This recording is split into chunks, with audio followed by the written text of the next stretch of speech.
Talaga ba? Bakit? Sobrang sakit bang isipin kung paano mo napabayaan si Pepay? Alam mo, gusto kong isipin na oo, hindi mo sinasadya at hindi mo ginustong mamatay ang anak natin, pero anak ng putya naman oh. Tingnan mo nga tong bahay na to. Sinong di magkakasakit dito? Ang dumi-dumi, ang kalat at... Nagkasakit siya dahil sa pagiging burara mo. At alam mo kung ano masakit? Kitang-kita kong mga peklat at kurot at latay ng anak mo sa katawan niya. Tapos ngayon iiyak ka na, akala mo naging mabuti kang ina? Tama na. Wala kang karapatang sabihin yan. Pareho lang kayo ng kapatid mo. Wala na kayong ginawa kundi sisihin ako. Magsama-sama kayo sa impyerno. Maliligo ka rin sa sarili mong dugo gamit ang aking kakayahan na bumasa ng pangyayari sa nakaraan.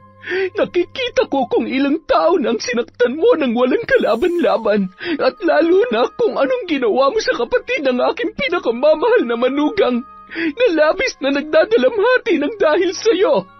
Dapat sa mga daliri mo, mapasakamay man o paa ay hindi na mapakinabangan. Kaya dapat na madurog yan gamit ang martilyo. Nagsisimula pa lamang ako, umaaray ka na. Tama na.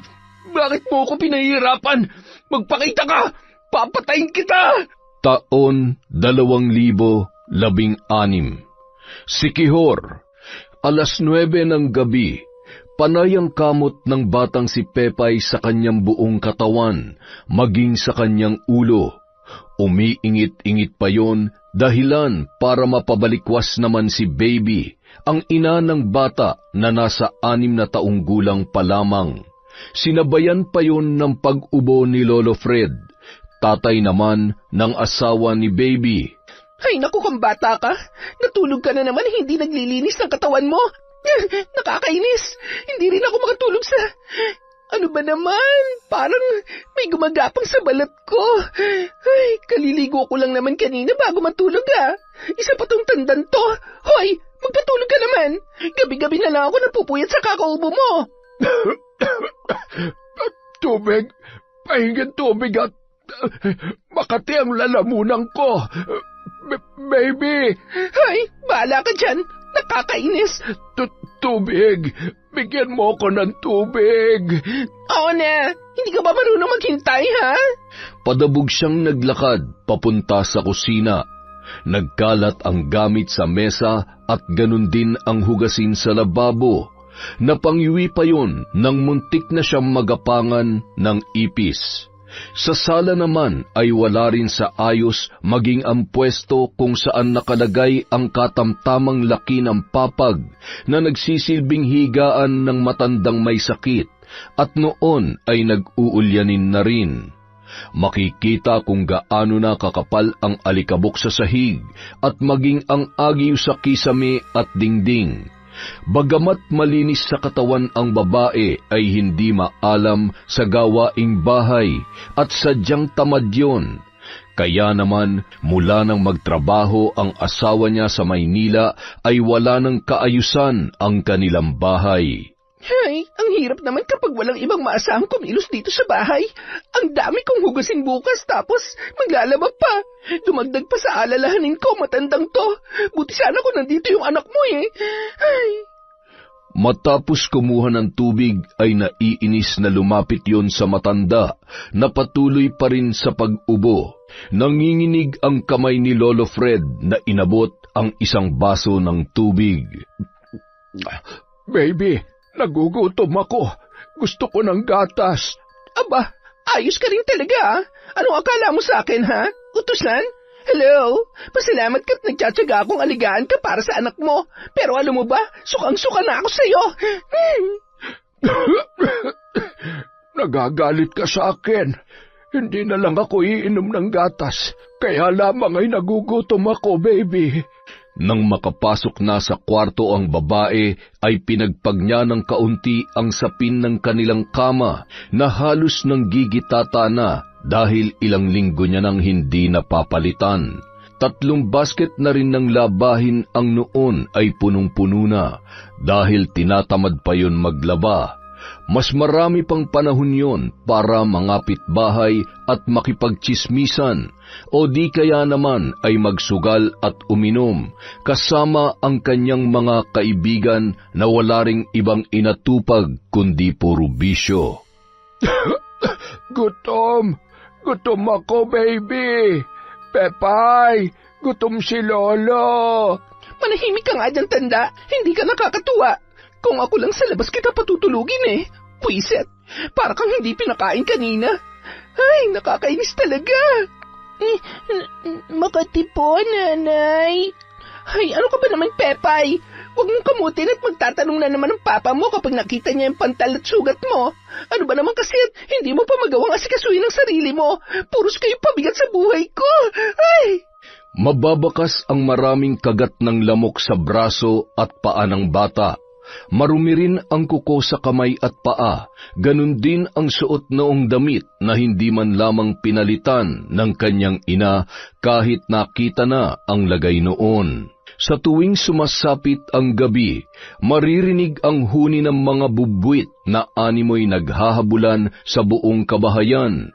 Maganda at mabango pa naman ang may katamtamang laki ng bahay kung titingnan yon sa labas, dahil yun lamang ang madalas linisan ng babae. Kinaumagahan, pagkatapos magligpit ni Baby ng mga hinugasan niyang baso, pinggan at iba pa, ay nagprito din yon ng itlog at tuyo para sa kanilang almusal. Naghahain na rin siya ng kanin para sa matanda nang biglang tumawag ang asawa niyang si Rene. Babe, kumusta kayo dyan? Gising na ba si tatay at ang prinsesa natin? Okay naman sila. Tulog pang anak mo. Si tatay naman umiinom ng gatas. Hindi na naman ako nakatulog na maayos kagabi. Ay, babe, baka naman pwede na siyang bumalik dun kay Ate Neri. Nahihirapan na talaga ako. Alam mo naman sa pagpapaligo pa lang ng tatay mo at pagpapalit ng diaper, hirap na ako eh. Ang hirap kaya ng walang katuwang. Pasensya ka na, babe. Pero salamat pa rin kasi kahit nahihirapan ka, inaalagaan mo na maayos si tatay. Konting tiis na lang. 1 buwan na lang naman ay doon na ulit siya kay ate. Wala naman kasing problema kung dito na siya, pero baka naman pwede tayong kumuha ng katulong para hindi na ako nahihirapan. Babe, gustuhin ko man, hindi naman pwede dahil hindi naman kakayanin ang budget natin. Kakapusin tayo kapag kumuha pa tayo ng katulong. Alam mo namang ang dami natin pinagkakagastusan. Bakit? Sino bang mas nakikinabang sa pinapadala mo? Hindi ba't ang tatay mo? Ang mahal-mahal ng gatas niya, pati na rin ang diaper. Kaya wag mong iisipin na nagpapakasarap kami ng anak mo sa perang pinapadala mo, ha? Babe, wag ka namang magalit. Hindi naman yun ang ibig kong sabihin. Alam ko, pagod ka lang. Hindi bale, dadagdagan ko na lang yung perang ipapadala ko mamaya, ha? Pasensya ka na talaga. Mag-iingat kayo dyan. Tatawag na lang ulit ako kapag... Hindi pa man natatapos magsalita, ay pinatay na agad ni Baby ang tawag ng kanyang asawa. Puiset, magpadala ka kung gusto mo. Ang dami mo pang sinasabi. Ayaw mo kumuha ng katulong? Akala mo naman kakayanin ko lahat ng obligasyon dito sa bahay? Ay, kung bakit pa naman kasi? Ang tagal naman kasing matigok ng matandang to. Pahirap ka sa buhay ko eh. Padabog na naghahain yon ng pagkain na ibibigay kay Lolo Fred. Ayusin mong pagkain, ha? Huwag ka magkakalat. Hindi pa ako natatapos sa pagliligpit ko sa kusina. Tumango-tango na lamang ang matanda na animoy bata at nakangiti lamang na nakatingin sa kanyang pagkain. Naiinis na pinagmasdan yon ni Baby, sabay tumalikod na lamang at tumungo sa kwarto nila ng kanyang anak. Pepay, bumangon ka na dyan. Mag-almusal ka na at may pupuntahan ako maya-maya. Maligo ka at... Ay, ultimo pagpalit ng damit at paghugas ng paa mo, hindi mo pa magawa. Kaya mo naman na, iaasa mo pa talaga sa akin. Ay, itsura nito. Kainis. Bumangon ka na.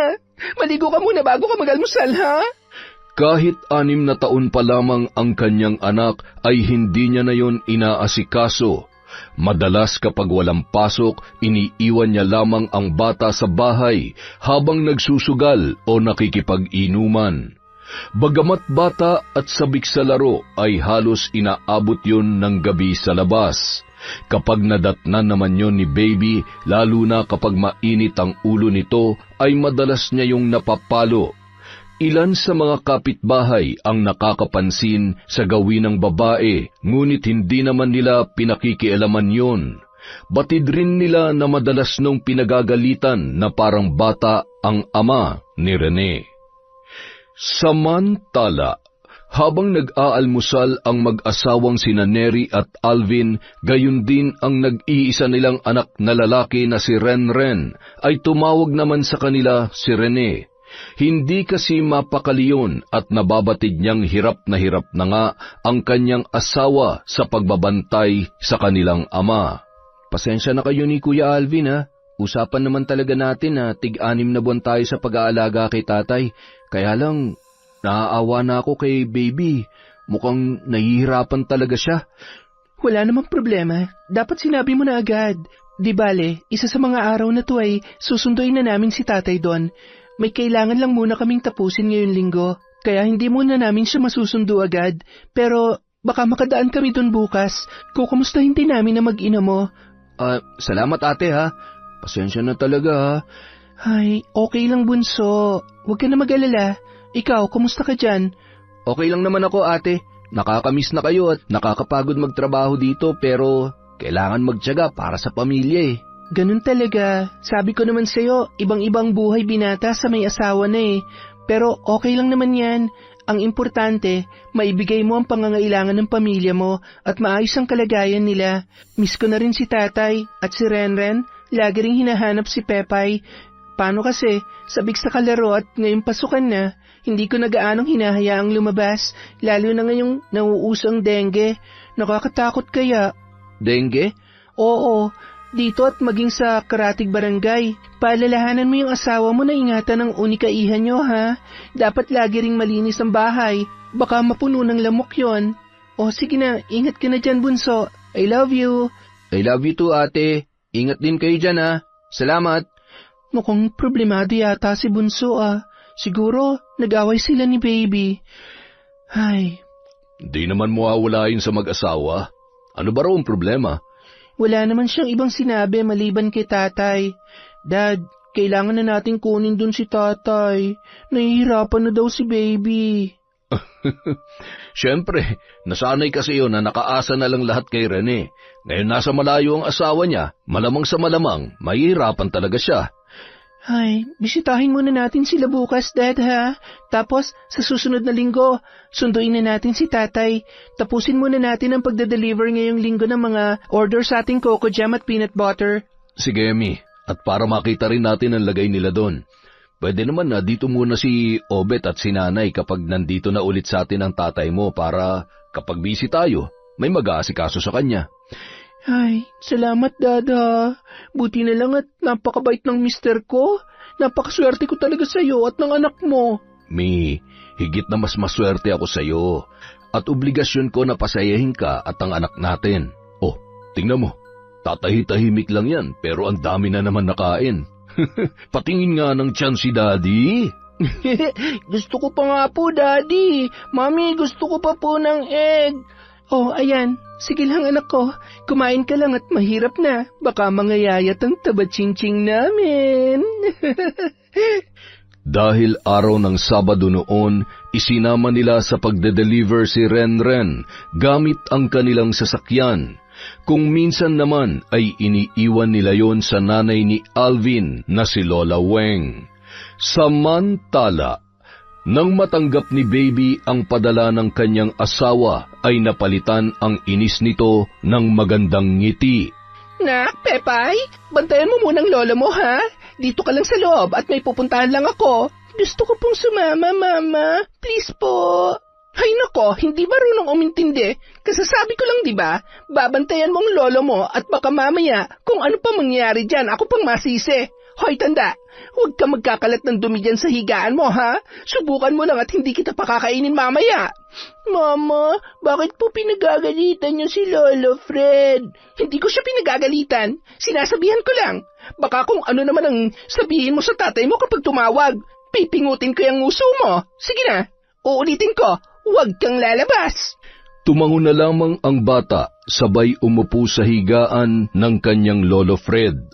Nang makatalikod ang kanyang ina at nakalayo-layo na, ay nakangiting pinagmamasdan noon ang mga bata sa labas ng kanilang bahay.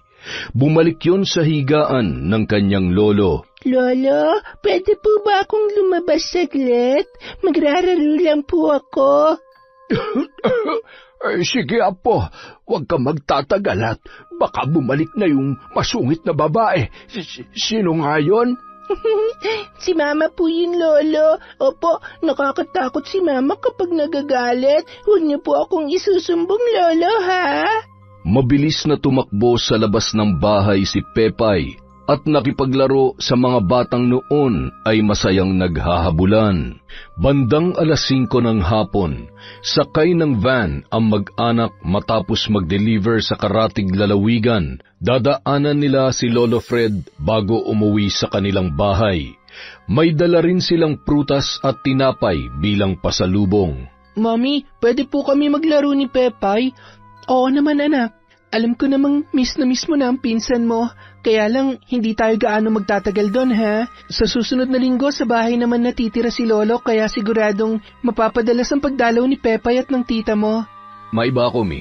Ano kayang pinagkakaabalahan ngayon ni Baby? Wala naman. Nahihirapan na nga raw siya sa pag-alaga kay tatay. Paano pa kaya kung may iba siyang trabaho? Baka pati yung bata mapabayaan niya na. Nang makarating sila sa bahay ni Baby, ay agad nilang nakita ang naglalarong si Pepay kasama ang ibang mga bata. Tinutokso pa yon ng ibang bata dahil sa magulo ang buhok at maraming kuto. Sinaway naman ni Neri ang mga batang yun, sabay nagsitakbuhan sa kani-kanilang mga bahay. Diyos ko, kang bata ka. Daig mo pa napabayaan ng nanay mo, ah. Bakit ganyan ang itsura mo? Ang dumi-dumi ng damit mo at nanlilimahid ka na. Nasaan bang mama mo? Halika nga sa loob, magbihis ka. Nako, basang-basa ka ng pawis. Okay ka lang ba? Sinaktan ka ba nila? Hindi po, tita. Kaya lang po, pinagtatawanan po nila ako. Sabi nila, may kuto at maasim daw po ako. Wala po si mama. Umalis po. Hindi ko po alam kung saan siya pumunta. Huwag ka nang umiyak, Pepay. Maligo ka na lang palagi. Mag-shampoo ka ng buhok para mawala yung kuto mo. Kawawa naman tong batang to, oo. Bakit hindi niya na lamang sinama kaysa hinayaan niyang ganitong itsura ng anak niya? Ay, pagpasok nila sa bahay ay halos masuka si Neri nang bumungad sa kanila ang masangsang na amoy at napailing-iling siya sa sobrang kalat ng mga gamit sa bahay. Halos maiyak pa siya nang makita ang kalagayan ng kanyang ama. Napakabaho noon at nanlalagkit na ang buhok. May sugat na rin sa likod at nanlilimahid ang unan at kumot na ginagamit ng matanda. Katulad ni Pepay, napakarami ng pantal sa katawan na hindi malaman kung dahil ba sa kagat ng lamok o surot. Tatay! Dad, tingnan mo. Paano niya naatim na ganito ang lagay ni tatay? Diyos ko, napakasalaula naman. Mas mabuti pang bago umalis si Rene ay ibinalik na nila sa atin si tatay kesa naman sa ganitong kalagayan niya. Ay, aalis na ako dito. Sasama ako sa iyo, anak. Ayaw ko sa masungit na babae. Opo, tatay. Kukunin ko na po kayo ngayon din. Wala akong pakialam kung nasaan siya. Mabuti na lang wala dito ang baby na yan dahil utang na loob. Ay, baka hindi ako makapagtimpi kung ano pa masabi ko sa kanya. Pepay, anak, gusto mo bang sumama sa tita? Lagi bang ganitong itsura ng bahay ninyo? Tumango-tango naman ang bata na animoy sumasang-ayon sa mga sinabi ng kanyang tiya Neri. Baka naman mapasama tayo kung pati ang bata isasama natin. Hindi. Gusto ko lang malaman ni Rene kung gaano kapabaya ang asawa niya. Sinasabi ko na nga ba darating ang araw na to eh. Akalain nung pati sarili niyang anak pinababayaan niya. Paano niya nagagawa maglakwatsa habang ganito ang lagay ng... Ay, bahay pa ba to o basurahan? Nakakadiri. Hindi na rin sila nagtagal.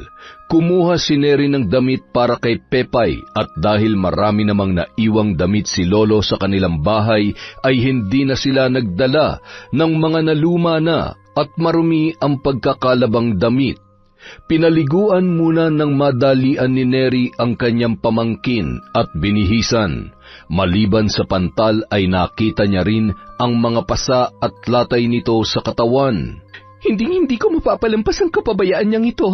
Napaka-arte niya at may nalalaman pa siyang pagod na, tapos ganitong madadatnan ko dito. Napakasinungaling niya, pabaya at saksakan ng burara.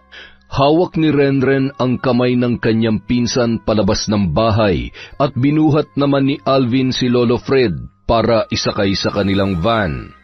Samantala, bandang 7:00 ng gabi dumating sa bahay si Baby. Malayo pa ay natanawan niya na ang napakadilim nilang bahay. Lintik na batang to, nakatulog na yata at kahit pagbukas ng ilaw ay hindi na nagawa. Ay! Nang makapasok sa loob, agad niyang kinapa ang switch ng ilaw sabay na pakunot noo nang wala ang matanda. Tumungo siya sa kanilang kwarto, ngunit wala rin doon si Pepay. Pepay? Pepay! Nasaan sila? Agad siyang lumabas at nagtanong-tanong sa kanilang mga kapitbahay. Manong, nakita niyo po ba si Pepay? May nakita po ba kayong pumunta sa bahay kanina? Nawawala po kasi si Pepay at saka si Tatay Fred. Ay, teka. Oh, may nakita nga akong pumunta dyan kanina. Isinama yung anak mo at saka yung matanda. May dalang sasakyan at may kasama rin na batang lalaki. Ano? Ay, sige po. Salamat, Manong. Nagmamadali siyang pumasok sa kanilang bahay. Nagulong-gulo pa ang kanyang isipan. Hindi pwede. Anong gagawin ko? Baka kung ano pang sabihin ng matanda at ni Pepay kay Ate Neri. Kailangan ko na magmadali. Bit-bit ang kanyang maliit na bag, lakad-takbo yung lumabas at naghanap ng tricycle na masasakyan papunta sa kapatid ng kanyang asawa. Samantala, pinaliguan din na mag-asawa si Lolo Fred at nilinisan ang mga sugat noon. Hindi mapigilang mapaluha ni Neri nung mga sandaling yon. Kinunan niya ng larawan ang kanilang tatay at ipinasa sa kanyang kapatid na si Rene. Nagulat naman ang lalaki sa kanyang nakita, dahilan para siya ay mapatawag. Ano nangyari, ate? Bakit nandyan na sa'yo si tatay? Teka, nandyan din si Pepay? Hinatid ba si tatay na mag-ina ko? Hindi. Dumain kami sa bahay niyo kanina para bisitahin sila pero hindi ko inaasahan na ganun ang madadatnan namin. Hindi ko na alam kung bahay pa ba yun o basurahan. Ay, hindi mo man lang ba nakikita ang lagay ng bahay niyo, ng anak mo, o ni tatay kapag nagvi-video call ka? Ate, hindi eh. Sandali lang naman kasi kami kung mag-usap at lagi siyang abala at nagmamadali. Maayos naman yung anak ko kapag nakakausap ko siya. Si tatay naman, hindi mo nakikita o sadyang hindi niya pinapakita sa'yo. Alam mo ba kung gaano karami at kalalaki ang sugat niya sa likod? Alam mo ba kung anong itsura niya nung dinatnan namin doon? Yung unan at kumot ng gigitata na. Pinabayaan niya si tatay, pati na rin ang anak mo. Ate, hindi ko alam. Buong akala ko, ano ba nangyayari sa kanya? Teka, sandali lang ate tatawagan ko siya. Huwag, ayokong ang dating sa kanya akong magiging dahilan ng pag-aaway ninyo. Hayaan mo't kakausapin ko siya na maayos. Kung gusto mo makita kung ano ang lagay ng mag-ina mo, mas mabuti pa sigurong isa sa mga araw na ito ay umuwi ka. Mag-iingat ka dyan. Yung anak mo nandun kalaro si Kuya Renren niya. Ay, pati pala anak niyo napapabayaan niya na. Huwag mo na lamang babanggitin ang napag-usapan natin, ha? Tingnan muna natin kung paano niya ipapaliwanag to. Sige na. Ay. Seryosong pinagmamasdan ni Alvin ang kanyang asawa habang naggagayat ng gulay na ipangsasahog niya sa kanyang lulutuin. Huwag ka na ma-stress dyan, Mi. Siguradong mamaya pupunta siya para kunin si Pepay. Hinahanda ko lang ang sarili ko kung paano ko siya harapin at kakausapin. Ilang buwan pa lamang si Rene sa Maynila pero ganyan na lagay ni tatay. Paano kung isang buwan pang hintayin natin bago pumunta doon? Baka kung ano na nangyari sa kanya. Ay, yun nga rin ang iniisip ko eh. Pero huwag ka na mag-alala. Ang importante, nandito na sa atin si tatay. Paano si Pepay? Paano kung pabayaan lang siya ni Baby? Kita mo naman kahit sarili niyang anak, hindi niya man lamang maasikaso. Muntik ko na mapagkamalan yung bata na palaboy at... Ay, naku. Habang nag-uusap ang mag-asawa ay siya namang pagparada ng tricycle sa tapat ng kanilang bahay. Nagkatinginan ang dalawa, sabay sumenya si Neri na tingnan ni Alvin kung sino ang dumating. Pagbukas ng pinto, agad naman bumungad ang noon ay nagmamadaling pumasok sa kanilang tarangkahan na si Baby. Ate? Ate Neri! Oh, Baby, ikaw pala. Tuloy ka. Nasa kusina ang ate mo. Nasa kwarto naman noon ang matanda, pati na rin sina Pepay at Renren. Dumiretso sa kusina ang babae. Ate, alam ko nandito sina Tatay at Pepay. Bakit nyo naman sila sinama dito nang walang pasabi sa akin? At bakit naman hindi? Hindi naman kami ibang tao kaya hindi ka dapat mag-alala. Higit sa lahat, dito sa amin siguradong nasa maayos silang kalagayan. Hindi namin pababayaan si Tatay at lalo ng pamangkin ko. Pwede bang ako naman na magtanong? Saan ka galing kanina? Nag-grocery. Bumili ako ng mga kakailanganin namin sa bahay. Mga diaper ni Tatay, gatas, at saka... Oh, bakit hindi mo dinala? Sana naman napakinabangan, hindi ba? Isa pa, gaano ba kahirap alagaan si Tatay? Nauubos na bang oras mo sa kanya, kaya hindi mo na magawang maglinis ng bahay? At pati anak mo napapabayaan mo na? Malalampasin ko tong ginawa mo ngayon, pero sa susunod, sisiguruhin ko na makakarating na to sa kapatid ko. Huwag niyo akong tinatakot dahil wala naman kayong alam. Hindi ko pinababayaan ang anak ko. Wala kayong karapatan na questionin ang pagiging ina ko. Hirap na ako sa pag-aalaga kay Tatay, tapos kayo pang galit? Ingrata! Pepay! Pepay, anak! Kuya, nandiyan na si Nanay. Sige na, Pepay. Sa susunod na lang ulit tayo maglaro. Pupuntahan na lang kita sa classroom mo sa Lunes pagkatapos ng klase namin, ha? Opo, Kuya. Bye-bye. Nanay, nandito po ako. Tingnan mo, Nanay, oh. Ang ganda ng buhok ko po, oh. Tinirintas po ni Tita kanina. Halika na, uuwi na tayo. Tumakbo pa ang bata sa kusina para yumakap at humalik sa kanyang tita Neri, gayon din sa kanyang tito Alvin. Pagkatapos ay hinawakan na noon ang kamay ng kanyang ina at agad na silang umalis. Nakita mo na, siya pa ang galit. Ay, alam mo, naiintindihan ko na kung bakit sa umpisa pa lang talagang hindi na magaan ang loob ko sa kanya. Pasalamat siya't mahal na mahal kong kapatid ko, kaya sinuportahan ko sila kahit nalabag sa loob ko. Huwag ka na magalit. Siguro naman ay mahihiya na siya. Hayaan mo na lamang na mag-usap sila na maayos ni Rene. Higit na mas kilala siya ng kapatid mo dahil ilang taon na rin sila nagsasama. Yun na nga ang kinakatakot ko eh. Pakiramdam ko marami siyang tinatago sa kapatid ko. Ay, kita mo naman yung ugali niya kanina. Unti-unti nang lumalabas ang sungay niya. Sa kabilang banda, nang makarating ang mag-ina sa kanilang bahay, ay ramdam ni Pepay ang galit ng kanyang nanay. Hawak ang kanyang braso matapos bumaba ng tricycle. Halos kalad ka rin na siya noon papasok sa kanilang bahay. Aray ko po, nasasaktan po ako. Bakit po kayo nagagalit sa akin? Bakit nagagalit? Nagtanong ka pa talaga? Sabihin mo nga sa akin, may sinumbong ka ba sa tita Neri mo, ha? Wala po. Hindi po ako nagsumbong. Wala po akong sinabi. Siguraduhin mo lang. Nakakainis. Pumasok ka na sa kwarto at matulog ka na. Pero nagugutom po ako. Gusto ko po ng... Hindi mo ba narinig ang sinabi ko? Ang sabi ko, pumasok ka na sa kwarto. Huwag mong umbusin ang pasensya ko, Pepay, dahil talagang tatamaan ka sa akin. Kinuha na nun ang pamalo na manipis na kawayan, kaya naman napatakbo na lamang ang bata papunta sa kanyang silid habang humahagulhol. Bigla namang tumunog ang cellphone ni Baby, dahilan para makaramdam siya ng kaba sa kung ano ang sasabihin sa kanya ng kanyang asawa. Itigil mo na yung pag-iyak mo. Tumatawag ang tatay mo. Hello, babe. Napatawag ka? Kumusta? Tumawag ka na ba kay ate? Tumawag ba siya sa'yo? Hindi naman. Bakit? May problema ba? Wala naman. Ano kasi, nandun na si tatay. Dinaanan nila kanina. Ganun ba? Di mabuti naman para makapagpahinga ka. Si Pepay nga pala. Pwede ko bang makausap yung anak ko?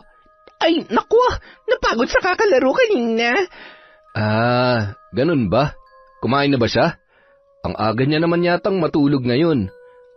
Di bale, bukas tatawag ulit ako. Namimiss ko na kasi siya eh. Sige babe, bukas na lang. Huwag ka mag-alala. Kumain na kami sa labas kanina kasi nga, hindi ba nagpadala ka? Pagkatapos naming mamili, nag-grocery pa kami ni Pepay. Mabuti naman kung ganun. Sige na babe, ingatan mo ang anak natin ha. Ikaw din, mag-iingat ka dyan. Mahal na mahal ko kayo ng anak natin. I love you babe. Mag-iingat ka rin dyan. Bye! Ay, buti naman at hindi nagsumbong yung kontrabida na yon.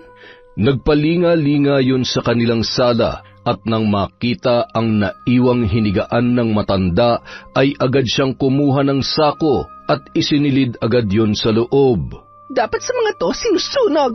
Ngayon wala na matandang yon, wala na akong iintindihin pang iba. Aba, ano sila sinuswerte? 2 buwan ako nagpakahirap sa matandang yon. Bakit ako mag-aalaga ng hindi ko naman kaano-ano?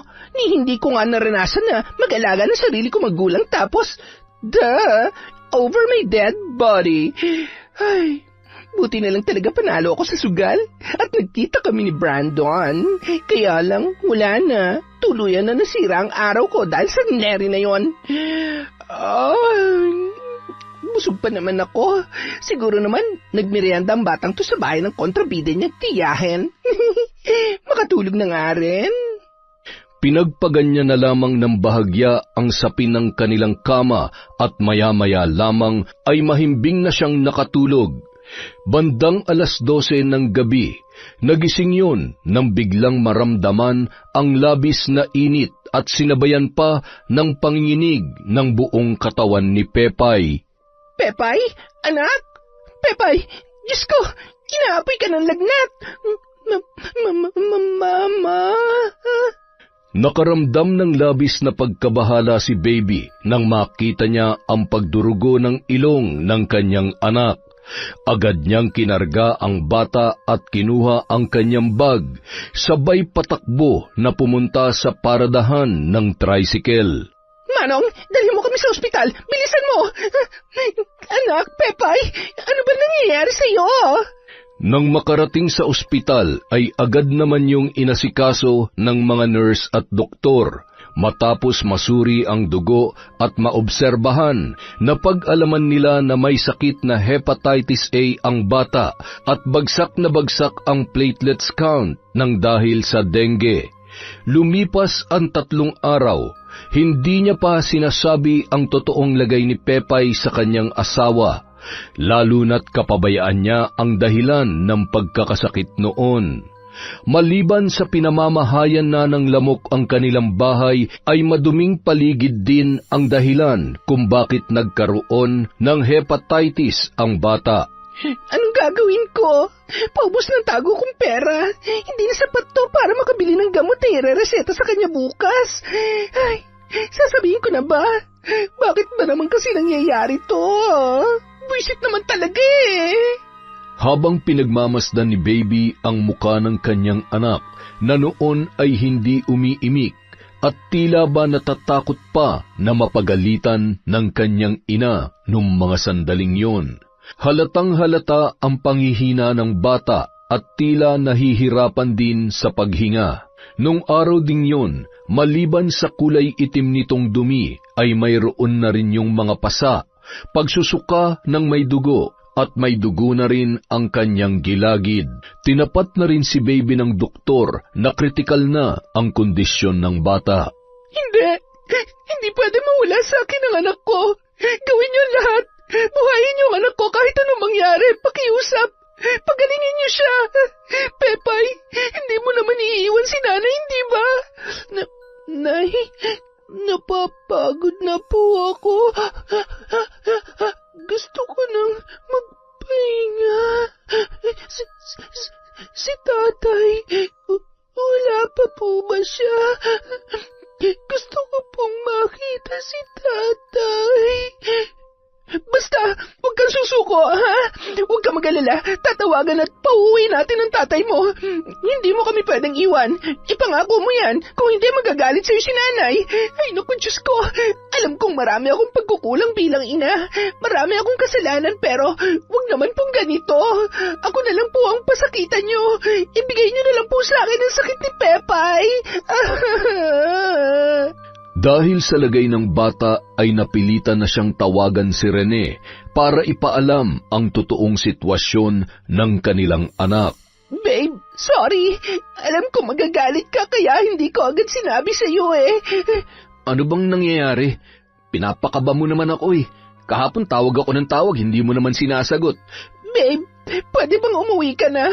Ngayon na. Kung maaari sana. Umuwi? Ngayon na? Bakit biglaan naman yata? May sakit ang anak natin at kailangan ka niya. Hinahanap ka niya. Na-dengue siya. Kailan pa? Bakit ngayon mo lang sinabi sa akin to? Anong sabi ng doktor? May pera ka pa ba dyan? Basta umuwi ka na. Umuwi ka na kung gusto mo pang makita buhay ang anak natin. Sige, uuwi ako ngayon din. Huwag mong hayaang may mangyaring masama sa kanya. Babe, hindi ko kaya mawala siya sa atin. Nag-iisa lang yan tapos mapapabayaan pa natin. Gawin mo ang lahat. Hindi pwede mawala si Pepay. Hindi ko kaya. Napaiyak na lamang si Rene habang inaasikaso ang kanyang mga damit na dadalhin. Agad niya ring tinawagan ang kanyang kapatid na si Neri para maalalayan ang kanyang asawa. Napaluha naman yon sa kanyang nalaman, lalo na't ramdam niya ang labis na pag-aalala ni Rene para kay Pepay. Napaupo sa sala si Neri, sabay nagpahid ng luha. Oh, bakit? Okay ka lang ba, Mi? Ano nangyari? Sino ba yung tumawag? Dad, kailangan natin pumunta ng ospital. Bakit? Sino nasa ospital? Si Pepay. Malubha raw ang lagay niya ngayon. Ano?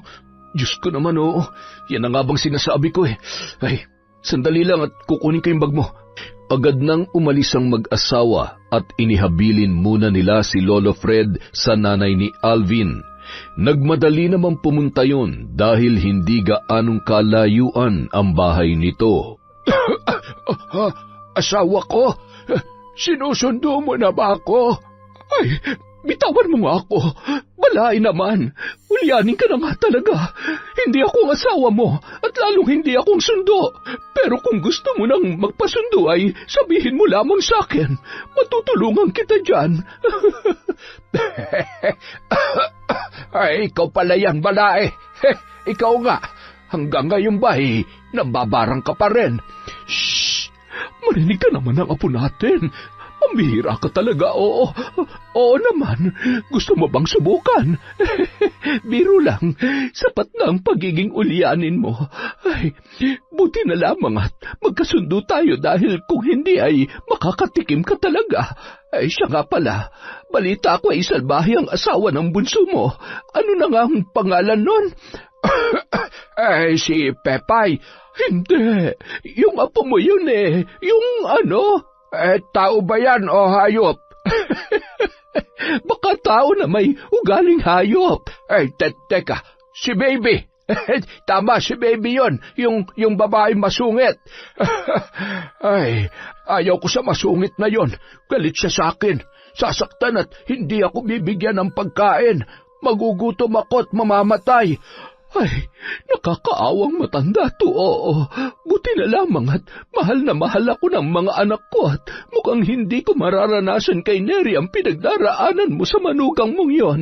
Eh siya, sisilipin ko muna yung apo natin sa kwarto niya, ha? Tawagin mo na lamang ako kung may kailangan ka. Samantala. Ate Neri, anong ginagawa niyo dito? Bakit? Wala ba akong karapatan na makita man lang o dalawin ng pamangkin ko? Kumusta na siya? Anong lagay niya? Kritikal ang kondisyon niya. Sorry ate, hindi ko agad nasabi sa inyo. Ano kasi? Ano? Pinairal mo na naman yung pride mo. Alam mo, kasalanan mo to eh. Nag-iisa na nga lang yung anak niyo, pinababayaan mo pa. Sana man lang kasi kung gaano kakalinis dyan sa katawan mo, ganon din sa anak mo at lalo na sa bahay ninyo. Tapos ngayon iiyak-iyak ka? Ano? Ramdam mo na ba yung mga pagkukulang mo sa anak mo? Bakit ba galit na galit ka sa akin, ha? Kasalanan ko na. Sige, ikaw na malinis. Sa tingin mo, madali para sa akin na makita na nahihirapan ang anak ko? Kung pumunta kayo dito para isumbat sa akin ang mga kakulangan ko kay Pepay, mas mabuti pang... Hindi mo pwedeng ipagkait sa akin ang pamangkin ko. Kaya sa ayaw at sa gusto mo, dadalawin namin siya at aalagaan. Huwag kang pala desisyon dahil konting-konti na lang, baby. Bibigwasan na kita. Kung maldita ka, mas maldita ako sa mga taong katulad mo na hindi kilala ang salitang respeto. Dad, halika na. Napaluhan na lamang si Neri nang makita ang kalagayan ng kanyang pamangkin. Bahagya na lamang na ididilat ng bata ang kanyang mga mata. Para pang dinurog ang puso niya ng bahagya noong iniangat ang kamay para abutin ang kamay ng kanyang tita Neri. Tita, si Kuya po. Nasaan po si Kuya? Magpagaling ka, anak, ha? Para makapaglaro na kayo ni Kuya Renren mo. Pasensya na, hindi ko siya sinama kasi nagmamadali kami ng tito mo. Hayaan mo't sasabihin ko na hinahanap mo siya, ha? Anong nararamdaman mo? Anong masakit sa'yo? Umiling-iling na lamang si Pepay, sabay bahagyang ngumiti. Matutulog po muna ako. Habang naroon ang mag-asawa, ay napansin nila ang labis na pagkabalisa ni Baby. Pansin din nilang walang halos tulog yon dahil sa pangangalumata. Kahit naiinis sa ugali ng kanyang hipag, ay nilapitan yun ni Neri at kinausap ulit. Umuwi ka na muna at magpahinga. Baka ikaw naman ang magkasakit. Bumalik ka na lang bukas ng tanghali para makatulog ka. Kami na munang bahala dito. Tumango na lamang ang babae, sabay nagpasalamat. Nung mga oras na yon, ramdam niya pa rin ang pagmamalasakit ng kapatid ng kanyang asawa sa kabila ng hindi nila pagkakaintindihan. Kinabukasan, halos magkasabay lang na dumating sina Baby at Rene na dumiretso na sa ospital. Habang naglalakad papunta sa silid kung saan naroon ang kanilang anak, ay may naririnig na siyang malalakas na hagulhol, dahilan para mapatakbo ang lalaki. Nabitawan niya ang kanyang bag na dala ng madatnan na nag-aagaw buhay at pilit na sinasalba ng mga doktor ang kanyang anak. Ilang segundo lamang, tuluyan nang nag-flat ang linya sa life machine. Indikasyon ng kawalan ng buhay ng kanyang pinakamamahal na anak na si Pepay. Hindi. Bakit mo ko iniwan, anak? Bakit hindi mo hinintay si tatay? Bakit? Diyos ko, bakit mo kinuha agad sa akin ang anak ko? Pepay! Patawarin mo ko. Anak, patawarin mo si nanay. Mahal na mahal kita. Ibinurol ang bata sa isang viewing chapel sa tulong na rin ng mag-asawang Alvin at Neri. Halos sila na rin ang nagpuno ng kulang sa pambayad sa bil sa ospital at maging sa punerarya. Makalipas ang ilang araw matapos ang burol at mailibing si Pepay, walang ibang ginawa si Rene kundi linisin ang kanilang bahay. Hindi yun umiimik at hindi rin kinakausap ang kanyang asawa. Ano ba? Hindi mo ba talaga ako kakausapin? Para naman akong tanga dito. Alam mo kung galit ka, sige, magalit ka sa akin. Sabihin mo, saktan mo ako kung gusto mo, pero huwag naman ganito. Akala mo ba madali ito para sa akin? Hindi lang ikaw ang nawalan ng anak. Ako ang nagbuntis, nagluwal, at araw-araw nakasama niya, kaya higit na mas masakit para sa akin ang pagkawala niya. Talaga ba? Bakit? Sobrang sakit bang isipin kung paano mo napabayaan si Pepay? Alam mo, gusto kong isipin na oo, hindi mo sinasadya at hindi mo ginustong mamatay ang anak natin, pero anak ng putya naman oh. Tingnan mo nga itong bahay na to. Sinong di magkakasakit dito? Ang dumi-dumi, ang kalat at... Nagkasakit siya dahil sa pagiging burera mo. At alam mo kung ano masakit? Kitang-kita kong mga peklat at kurot at latay ng anak mo sa katawan niya. Tapos ngayon iiyak ka na, akala mo naging mabuti kang ina? Tama na. Wala kang karapatang sabihin yan. Pareho lang kayo ng kapatid mo. Wala na kayong ginawa kundi sisihin ako. Magsama-sama kayo sa impyerno. Saan ka pupunta? Lalayas ka? Bakit? Hindi mo kayang sikmurain ang katotohanan na sinasabi ko? Ha? Bitiwan mo nga ako. Nasasaktan ako. Ano pa? Nang makakita ng kutsilyo, ay agad na hinawakan yun ni Baby at itinutok sa kanyang asawa. Sige, subukan mo akong pigilan. Hindi ako magdadalawang isip na saksakin ka. Akala mo ay pagpipilitan ko sa iyong sarili ko? Bakit? Ikaw lang ba lalaki sa mundo? Nandilim ang paningin ni Rene dahil sa mga sinabing yon ni Baby. Nakipag-agawan siya sa kutsilyo at aksidenteng nasugatan sa braso ang kanyang asawa. Tila nahimasmasan naman yon nang makita ang dugo sa sugat nito. Hayop ka! Pagbabayaran mo to! Mula ngayon kalimutan na natin ang lahat. Ayoko na sa'yo! Maghiwalay na tayo! Baby! Bumalik ka dito! Pumunta si Baby sa isang malaki ngunit lumang bahay kung saan nakatira si Brandon. Oh, bakit nandito ka? Butit nakalusot ka sa asawa mo. Sandali, may sugat ka. Sino may gawa sa'yo niyan? Wala yan. Mababaw lang naman at malayo sa bituka. Nag-away kami kaya, ayan. Sinaktan ka niya? Aba, taruntado yun ah. Hindi pwede yan. Gusto mo resba ka natin? Sabihin mo lang. Alam mo, tama ka. Sakto. Wala akong kapera-pera ngayon. Kailangan natin dumiskarte at makuha ang pera na hiniram niya kay ate. Nasa 20 mil din yon. At saka, kunin niyo yung damit ko at wala akong dala-dala ngayon. Anong gusto mong gawin ko sa kanya? Tudasin na ba namin? Bahala ka. Wala naman talaga akong pakialam sa kanya. Walang pakialam? Hindi ba't pinili mong pakasalan yung mukong na yon? Oo, pinakasalan ko siya kasi buntis ako. Kailangan ko ng sasagot sa mga gagastusin ko para sa magiging anak ko noon. Teka, wala ka bang balak iwanan ng bulok na bahay na to? Anong bulok? Antik ang tawag dito. Malinis naman ah. Tsaka sa ngayon, ang importante ay magkasama na uli tayo. Miss na kita eh. Huwag ka mag-alala. Malaki naman ang kita ko ngayon kapag may racket. Paminsan-minsan, pumapaldo rin naman ako eh. Ay, oo na. Namiss din naman kita pero masakit pa rin sa akin ang pagkawala ng anak ko. Tanggapin mo na lang dahil wala ka naman na magagawa. Kahit maglupasay ka pa dyan, hindi mo na may babalik pa ang buhay ni Pepay. Hayaan mo't ako naman na magbibigay sa'yo ng anak. Ako naman talagang mahal mo eh, hindi ba? Kinagabihan, hindi mapakali sa higaan si Rene. Sa kabila ng kanyang sama ng loob kay Baby, ay nakakaramdam siya ng pag-aalala ng mga oras na yon para sa kanyang asawa.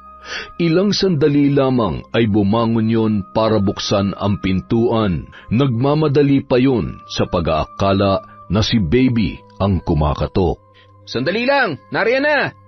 Nang buksan niya ang pinto, dalawang lalaki na nakabalot ng itim na tela ang muka ang bumungad sa kanya.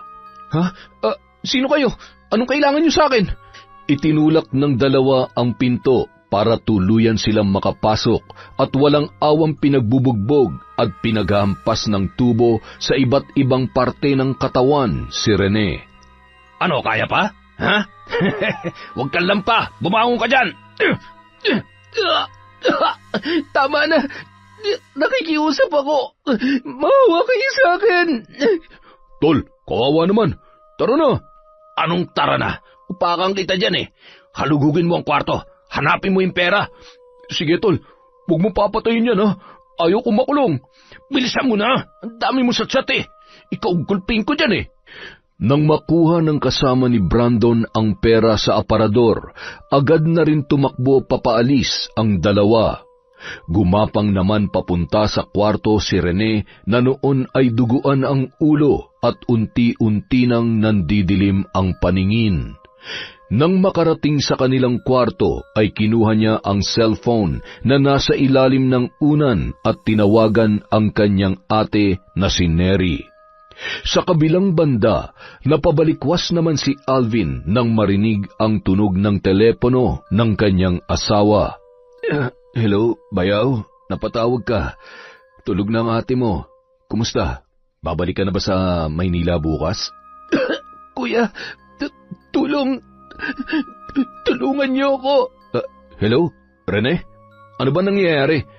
Dad, sinong kausap mo? Ano ba yon? Magmadali ka. Kailangan nating umalis. Ano? Saan tayo pupunta? Ano ba talaga nangyayari? Si Rene, tumawag siya. Humihingi ng tulong tapos biglang... Basta, tingin ko may nangyari masama sa kapatid mo. Halika na. Tarantang kinuha ni Alvin ang susi ng kanilang sasakyan at pagkatapos ay agad na rin silang umalis.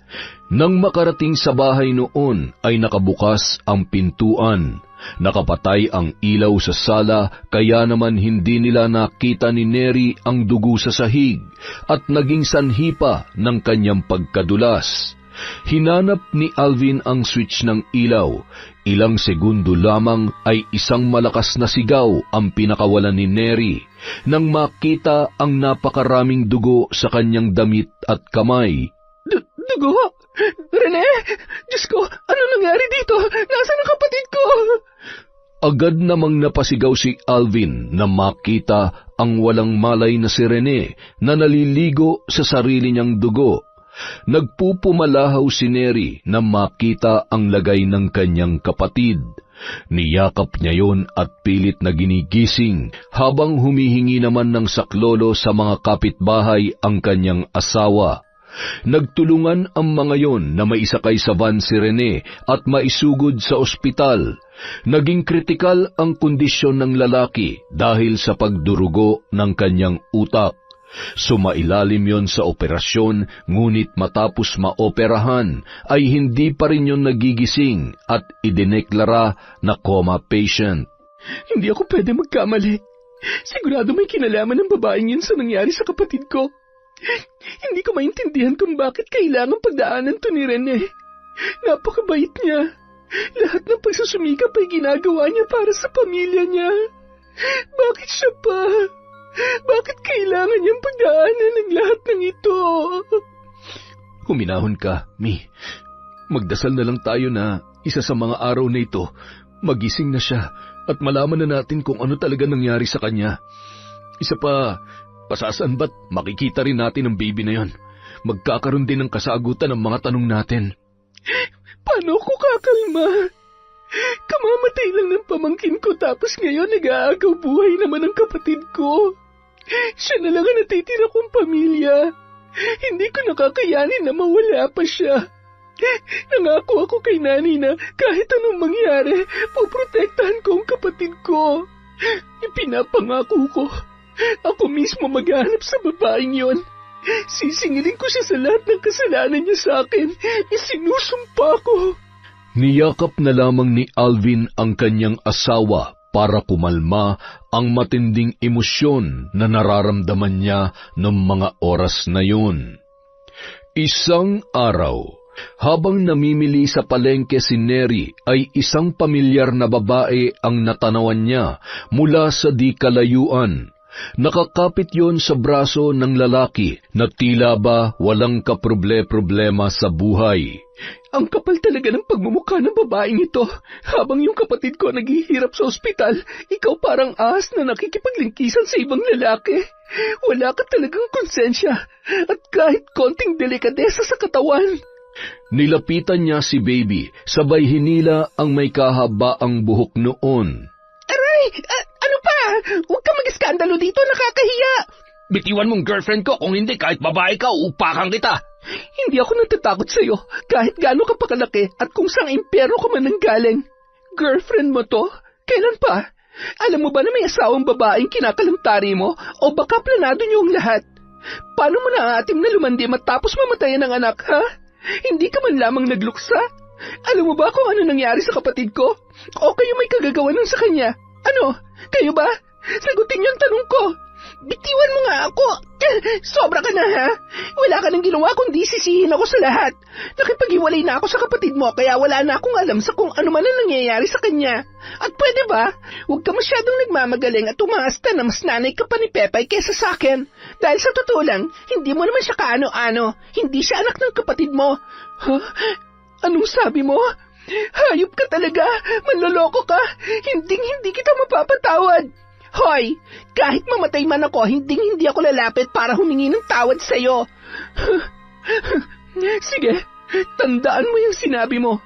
Ikaw at ikaw, hindi talaga ako basta-basta nagpapatawad. Mabait naman ako. At hindi ko nahahayaang gumastos pa para maipakulong kayo. Pero gusto kong malaman nyo na maniningil ako. Agad nang umisi at tumalikod si Neri. Pinagtitinginan naman ng mga tao sina Baby at Brandon na punong-puno ng panghuhusga. Masyado namang makati ang babaeng yan. Hindi na nahiya. Hoy, ano man tinitingin-tingin nyo at binubulong-bulong nyo dyan, ha? Mga chismosa kayo. Tse, ang mabuti pa, ang pakialaman nyo na lang, yung pabulok nyo ng mga paninda. Nang makauwi ang dalawa, ay agad naman yung inusisa ni Brandon tungkol sa mga sinabi nito kay Neri. Ay, nakakasira talaga ng araw. Nga pala, tungkol dun sa sinabi mo kanina dun sa babae. Totoo ba na hindi anak ni Rene si Pepay? Oo. Eh kung hindi sa kanya, sinong totoong tatay ni Pepay? Huwag ka na nga magtanong-tanong. Isa ka rin eh. Chismoso ka rin talaga. Alam mo, baby, napipikon na rin ako sa'yo, ha? Nagtatanong ako na maayos. Huwag mo akong ginagawang tau-tauhan at tanga katulad ng asawa mo. Sabihin mo sa akin ang totoo. Ako ba? Ako ba ang totoong ama ni Pepay? Ano ba? Nasasaktan ako. Oh, ikaw nga. Sorry kung nilihim ko sa'yo. Iniisip ko lang naman ang kapakanan ng bata eh. Yung magandang buhay na kaya niyang ibigay sa amin. Ganun ba kalit ang tingin mo sa akin? Ha? Ipinagkait mo sa akin ang sarili kong anak? Makasarili ka! Lumayas ka! At huwag ka na magpapakita pa sa akin at baka mapatay kita! Manggagamit!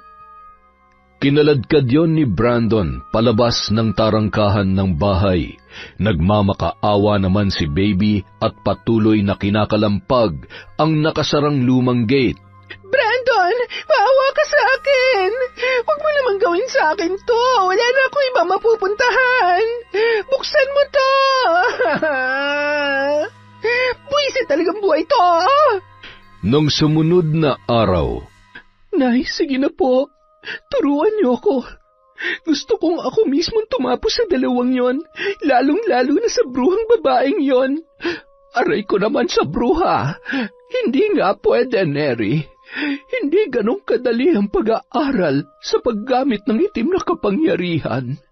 Isa pa, gusto mo bang mapagalitan ako ni Alvin?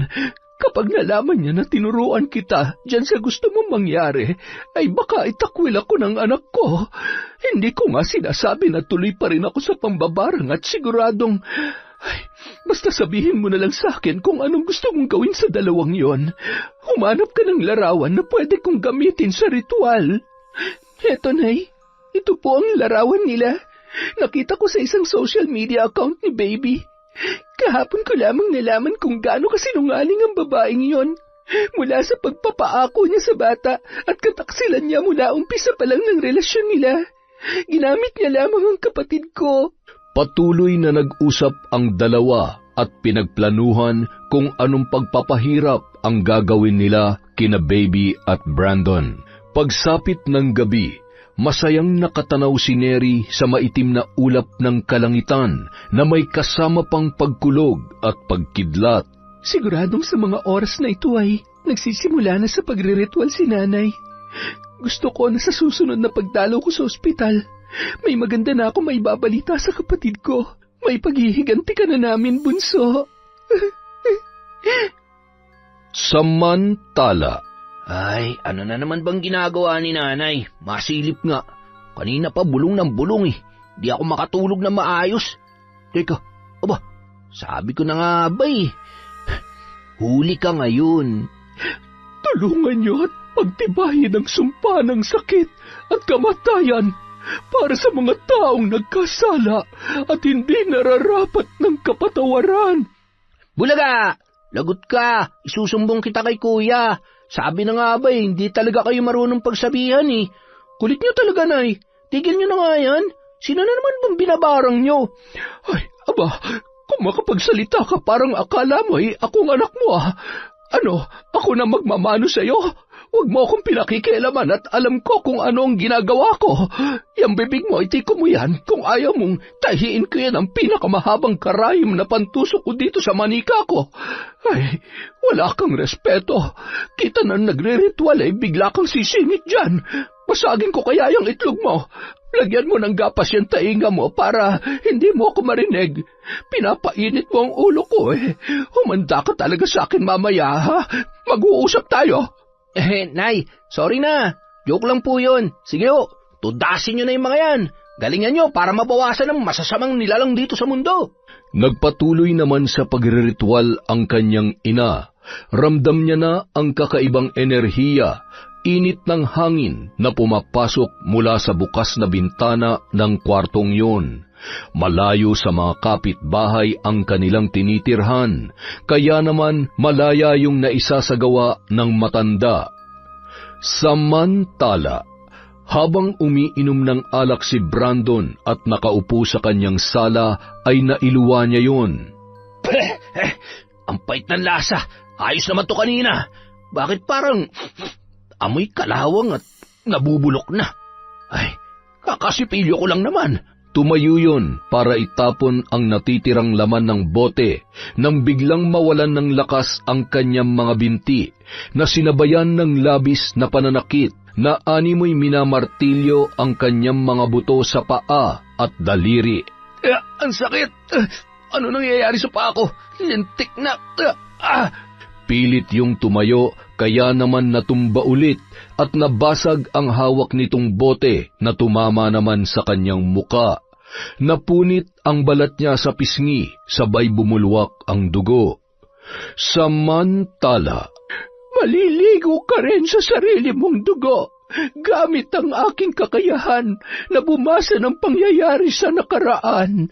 Nakikita ko kung ilang taon na sinaktan mo ng walang kalaban-laban, at lalo na kung anong ginawa mo sa kapatid ng aking pinakamamahal na manugang, na labis na nagdadalamhati ng dahil sa iyo.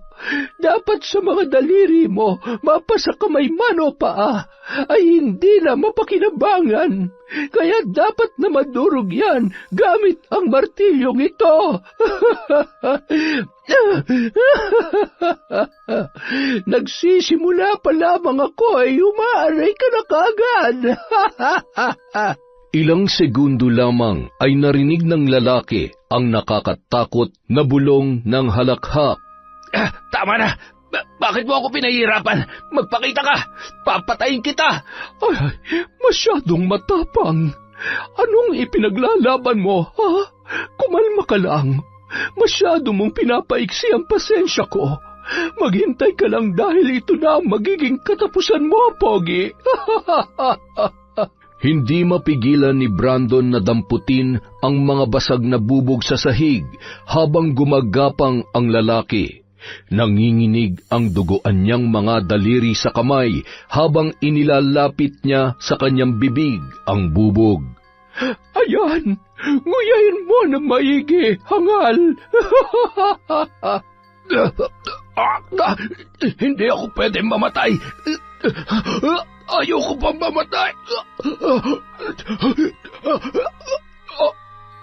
Sa kabilang banda, matapos makapasok sa bahay si Baby ay pasilip-silip naman yun sa labas.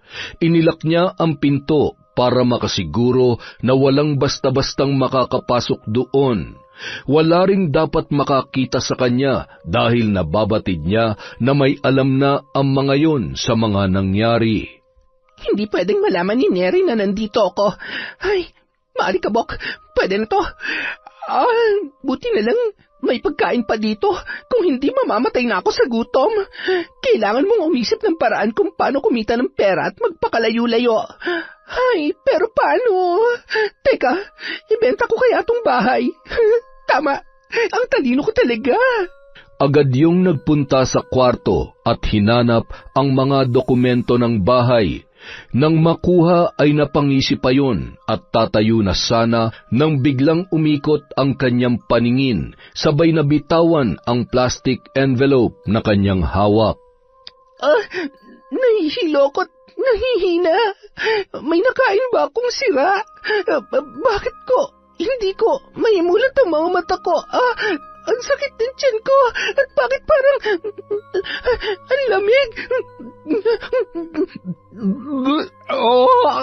Pilit niyang pinapakalma ang kanyang sarili at umayos yun ng higa habang nananatiling nakapikit ang mga mata. Bigla na lamang may narinig yon na maliit na yapak, sabay ay may kung anong lumundag sa kama at naalog ang kanyang ulo. Wag! Itigil mo yan! Nahihilo ko! Ano ba? Nanay? Hindi mo ako mahal, nanay? Pepay, anak! Ikaw ba yan? Masama ka. Dapat sa'yo mamatay. Mga kaibigan kong daga at ipis, tulungan niyo ako. Pahirapan niyo siya at huwag niyong tigilan, ha? Wag! Sino ka? Demonyo ka? Huwag mong gagamitin ang anak ko para takutin ako. Diyos ko, nababaliw na ba ako? Binabarang ba ako? Ilang sandali lamang narinig niya ang paghuni ng daga at naramdaman niya ang paglundag ng mga yon sa kanyang higaan na sinabayan pa ng mga ipis na sumusuot sa kanyang damit at maging sa butas ng kanyang katawan. Nginatngat ng daga ang kanyang laman. Napahiyaw yon sa sakit hanggang sa mapuno ang kanyang bibig ng naglalakihang ipis at bumara ang mga yon sa daluyan ng hangin na naging dahilan ng kanyang pagkamatay. Samantala, tingnan mo nga naman ang kapalaran, hindi ba? Maayos sana ang buhay mo kung naging mabuting ina ka at asawa. Hindi mo sana dadanasin ito. Kaya lamang ay ganyan ang ugali mo. Ang mga tulad mo ay walang konsensya. Iniisip mo lamang ang sarili mong kapakanan, kaya naman kahit makasakit at manloko ng iba, ay walang pakialam, mangyari lamang ang gusto mo. Pasensya ka na, dahil ikaw rin naman ang higit na nagdusa sa kasalanan at kasinungalingan mo. Ngayon, habang naglalakbay ka patungong impyerno, punong-puno ng pagsisisi, ay tuluyan ka pa ring uusigin ng iyong konsensya. Makalipas ang mahigit 1 linggo, isa sa mga kapitbahay nila Rene ang tumawag sa kapatid nito dahil sa masangsang na amoy na umaalingasaw mula sa loob ng bahay. Agad namang nagtungo roon ang mag-asawang sina Alvin at Neri. Nang makarating sila ay may mga opisyal na ng barangay na naroroon. Sinira nila ang pinto para makapasok at makita kung ano ang umaalingasaw doon. Sumambulat sa kanila ang nabubulok na bangkay at may katabi rin yung 7 kalansay ng daga at mga ipis na gumagapang sa higaan. Lahat ng naroon ay nasuka. Nakilala naman agad ni Neri ang damit noon. Natitiyak niya na sa hipag niya yon na si Baby. Ipinanganak na burara. Mamamatay na burara. Nakakaawa ka sana pero dapat lamang yan sa'yo. Ipinalibing nila agad ang babae ng mismong araw na yon. Samantala, nang makauwi sa bahay ay napapansin naman ni Alvin na tila ba masayang-masaya ang kanyang asawa sa hindi maipaliwanag na dahilan. Ay, Mi, mag-usap nga tayo. Sige, bakit, Dad? May problema ba? May kinalaman ka ba sa nangyari kay Baby? Ako? Wala Anong pinagsasasabi mo dyan? Masaya lang ako na finally wala na siya sa buhay natin at sigurado ako na kapag nagising na ang kapatid ko, hindi na sila magkikita pa. Ayaw ko nang maalala pa ni Rene ang sakit na dinulot sa kanya ng babae na yon. Ay, ano na lang ang mararamdaman niya kapag nalaman niya na sa ilang taon nilang nagsama bilang mag-asawa, niloloko lang pala siya nun. Alam mo, hindi ko pinagsisisihan na minahal natin si Pepay dahil mabait naman talaga yung bata. At isa pa, wala naman siyang alam sa lahat ng mga nangyari. Mi, alam ko kapag nagsisinungaling ka. Asawa kita. Kilala ko ng bawat kilos at kahulugan ng mga ngiti mo. Dad, sige, Aaminin ko na sa'yo. Sorry. Hindi ko na napigilan ang sarili ko na ipabarang ang babaeng yon. Sobrang punong-puno na at hindi na makatao yung ginawa niya sa kapatid ko eh. Yun na nga. Kailangan mo pa bang gumanti? Ay, mami naman. Hindi ba sabi ko sa'yo, ipagpasa Diyos na lang natin ang lahat. Isang malaking kasalanan ng gumanti. Alam ko naman yon.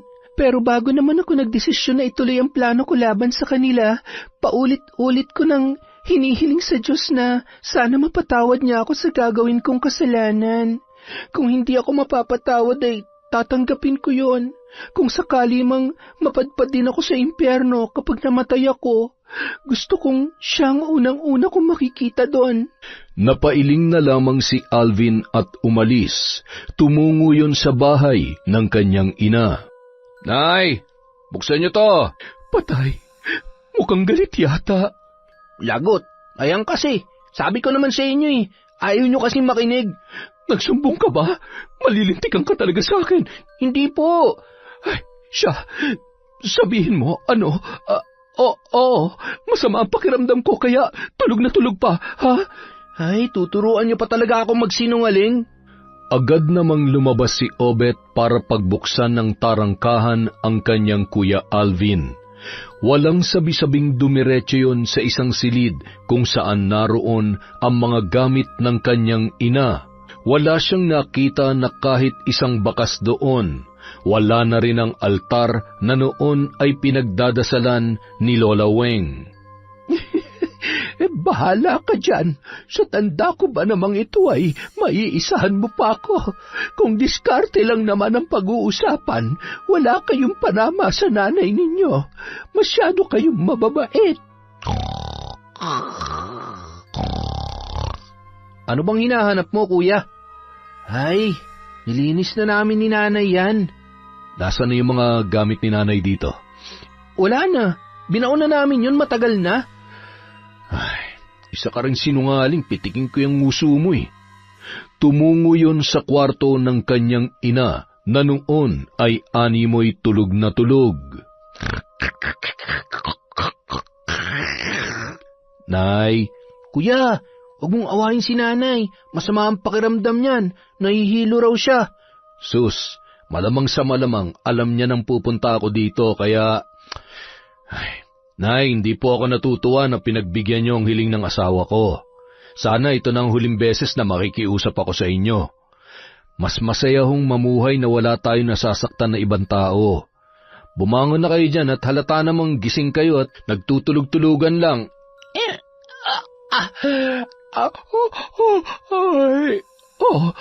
Alvin, anak, ikaw pala. Kanina ka pa ba? Anong ginagawa mo dito? Bakit parang nakasimangot ka yata? Hinawakan ni Lola Weng ang muka ng kanyang anak, sabay nag-usal ng mga salita. Masyadong mainit ang ulo mo. Ayan na, burahin mo na sa isip mo yan at baka pag-awayan niyo pa yung mag-asawa. Pambihirang anak kong ito. Masyadong takot gumawa ng kasalanan. Napahawak naman sa ulo si Alvin na tila ba bahagyang nahilo. Teka, bakit nandito ako? Nay? Obet, iabot mo nga kay kuya mo yung 2 piling ng sabat nang may mamerienda sila. Yun nga palang sadya ko rito. Hinog na po ba? Oo, anak. Nagsaing na nga kami kanina eh. Napakatamis. Siguradong matutuwa si Neri at ang apo ko. Salamat, Nay. Pasuyo po pala kami bukas at pupunta kami ng ospital. Kayo na pong bahalang maghatid at magsundo sa apo nyo at pakitingnan-tingnan na din si Tatay Fred, ha? Ay siya, sige, walang problema. Ay, sana'y magising na si Rene. Sana'y makapagsimula siyang muli. Alam mo, naiintindihan ko kung saan nanggaling ang puot ng asawa mo. Sige na, umuwi ka na at wari ko ibubuhos ang malakas na ulan. Sige ho, Nay. Salamat ho dito, ha. Pakiagahan na lang hong pagpunta sa bahay bukas. Tumangutango naman ng matanda at tinapik-tapik ang balikat ng kanyang panganay na anak. Nay, ang astig nung ginawa nyo kanina. Pwede nyo po bang ituro sa akin yun? Ituro? Bakit? Saan mo naman gagamitin? Para kapag nagtatamang hinala yung girlfriend ko, buburahin ko sa isip niya para hindi niya ako inaaway. Sira ulo ka. Hindi kita pinalaking manloloko. Kung ayaw mo ng away, huwag kang mambababae. Marangin kita dyan eh. Maligo ka na nga. Hindi ko na naman mawari kung ano yung amoy mo. Kung akong girlfriend mo, matagal na akong nakipaghiwalay sa'yo. Masyadong palaban yung putok mo, lintik ka. Sinasayang mo lang yung kagwapuhan mo kung hindi mo kayang maligo ng maayos at budbura ng paminta tawas yung kilikili mo. Grabe naman kayo sa akin, Nay. Eto na nga, maliligo na. Lamig kasi. Pwede niyo ba akong ipag-iinit ng tubig? Ano ka, batang paslit? Inuutusan mo talaga ako? Nay naman, naglalambing lang eh. Pasalamat kayo, hindi ko kayo nilaglag kay kuya. Ay, manahimik ka dyan. Mag-init ka ng tubig kung gusto mo at ibabalik ko sa ayos ang altar ko. Abay, sayang nang kinikita ko sa pambabarang.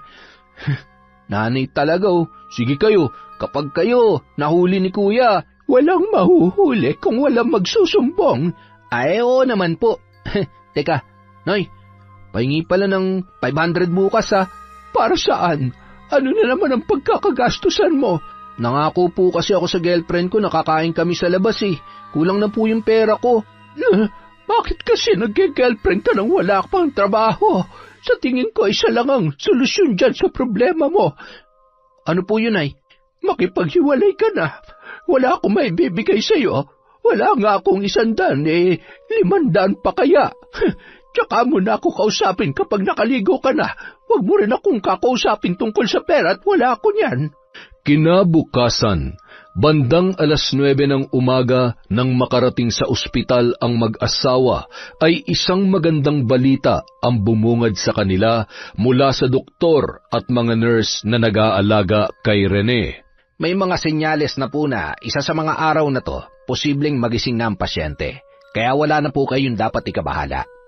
Maraming salamat po, Dok. Hindi na ako makapaghintay na makausap ulit at makasama ang kapatid ko.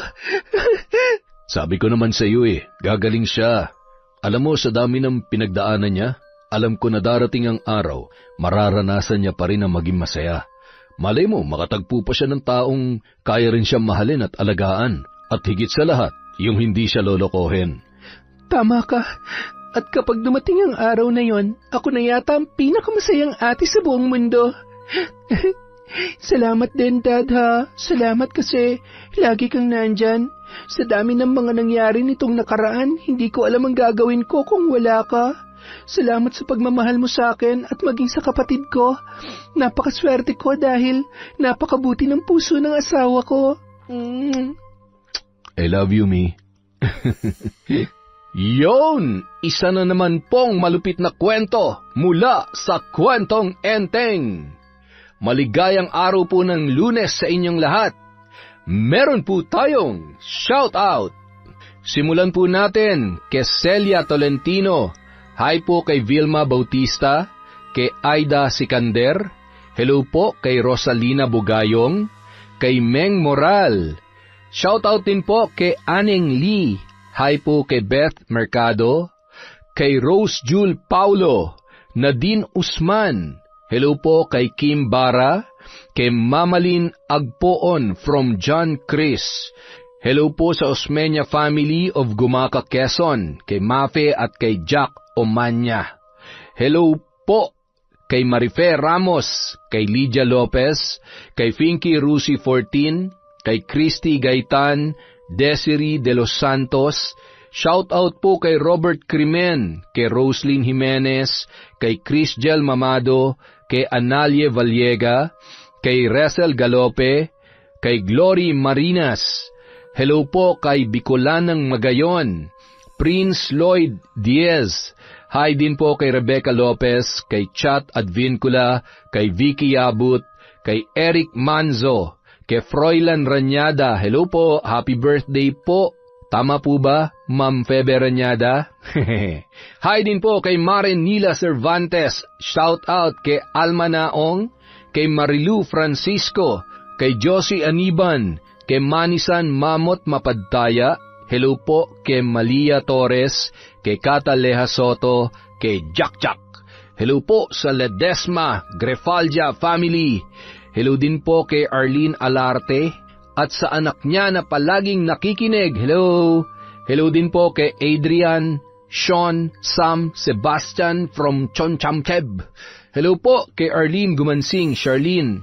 Hi din po kay Michelle Yabut, kay Elizabeth Dungka, kay Zay Martinez, kay Gay Ukol, hi kay Mariel Tabuan, kay Betty Velasco, kay Shauma TV, Marjorie Dequilia, hi din po kay Asodisen Cerila, kay Mira from Lipa City, Batangas. Shout out kay Noemi Garcia Pabunan, kay Lirio May Aquino, Roxanne Gaudicos, hi kay Dores Estander, kay Len TV2, Rosalina Bugayong, kay Jerlyn Arbado, Estela De Silva, Lady Dam, MGS 14, Pureza Tagiwalo, kay Gemma De Ocampo, kay Ani Plaza. Hello din po kay Heli Borja, kay Annalyn Querriones. Hi kay Cecilia Plaza, kay Janeth De Castro, kay Angelina Ignacio. Hello din po kay Natividad Magtira, kay Javen Delasan, kay Cleo Avalos, kay sa Kakalda family from Corazon, Kakalda. Hello po kay Ito Emmy, kay Gemma Liagas, kay Apple Cute. Hello din po kay Elma Arriba Madrigal. Hi kay Flor Manunday, kay Gay Somojo, kay Marisol Nidea, kay Kat Burger, Cutie Burger. Ha, Hayashi, J. Megan. Hi, kay Christine. Hello din po kay Maricris Sumanding, kay Ivy Mina from Billy Villarin. Hello kay Venom Monev. Hi din po kay Noemi de la Cruz, kay Merly Amistad, at kay Miss Monica Nieves. Maraming salamat po sa walang sawang pagsuporta sa Kwentong Enteng.